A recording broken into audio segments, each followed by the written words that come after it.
සුබ දවසක් කියලා පිළිගන්නවා මගේ channel එකට ආපු සියලු දෙනාම. ඉතින් අද අපි කතා කරන්නේ මේ අවුරුද්දේ විභාගයට මුහුණ දුන්න A level සිසුන් සඳහා එයාලගේ රිසල්ට් කවද්ද එන්නේ එක ගැන තමයි අද අපි කතා කරන්න යන්නේ. ඉතින් ඒ ගැන කතා කරන්න කලින් channel එක subscribe කරගෙන වීඩියෝ එකට like එකකුත් දාගෙන ඔයාලගේ අදහස් පාලෙන් comment එකකුත් දාගෙන අපි යන් වීඩියෝ එකට. ඉතින් අපි ඔක්කොටම කලින් බලමු ගිය අවුරුදු වල රිසල්ට් කොහොමද ඇවිල්ලා තියෙන්නේ කියලා. ඒ කියන්නේ එයාලා විභාගයට මුහුණ දුන්න දවසේ ඉඳලා මාස කීයකින්ද එයාලගේ රිසල්ට් ඇවිල්ලා තියෙන්නේ කියලා අපි දැන් බලමු.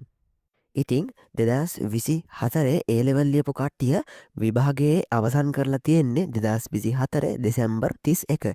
ඊට පස්සේ ඉතින් මෙයාලගේ රිසල්ට් එන්න මෙයාලට මාස 4ක් වගේ කාලයක් ගත වෙලා තියෙනවා. ඒ කියන්නේ මෙයාලගේ රිසල්ට් ඇවිල්ලා තියෙන්නේ 2025 අප්‍රේල් 26 වෙනිදා.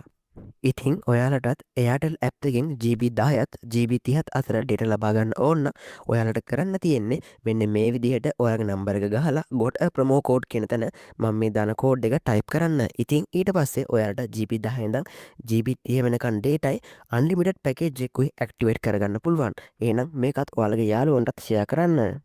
ඉතින් 2024 ඒ ලෙවල් ලියපු කට්ටියට ආසන්න වශයෙන් මාස 4ක් වගේ කාලයක් ගිහිල්ලා තියෙනවා.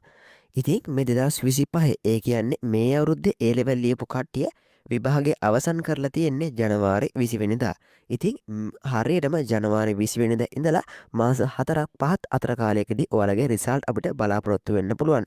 ඒ කියන්නේ අවුරුද්දෙන් අවුරුදු ඉවර වෙලා මුල් සතිය හරි වෙසක් සතිය හරි ඔයාලගේ රිසල්ට් පැමිණීමේ ලොකු ඉඩකඩක් තියෙනවා. ඉතින් මට අද මේක තමයි ඔයාලට කියන්න ඕන උනේ. ඒ කියන්නේ තව හරියටම මාස 4ක් පෙබරවාරි මාර්තු අප්‍රේල් මුල් සතිය හරි අප්‍රේල් අවුරුදු පහුවෙලා හරි මැයි වෙසක් සතිය හරි අනිවාර්යෙන් ඔයාලගේ රිසල්ට් එනවා. ඉතින් ඔයාලගේ රිසල්ට් කොයි වගේ තියද කියලා යටින් කමෙන්ට් එකක් දාන්න. ඔයාලගේ ඒ ලෙවල් ලියපු යාළුවටත් මේක ෂෙයා කරන්න. එහෙනම් අදට මං යනවා. සුබ දවසක්.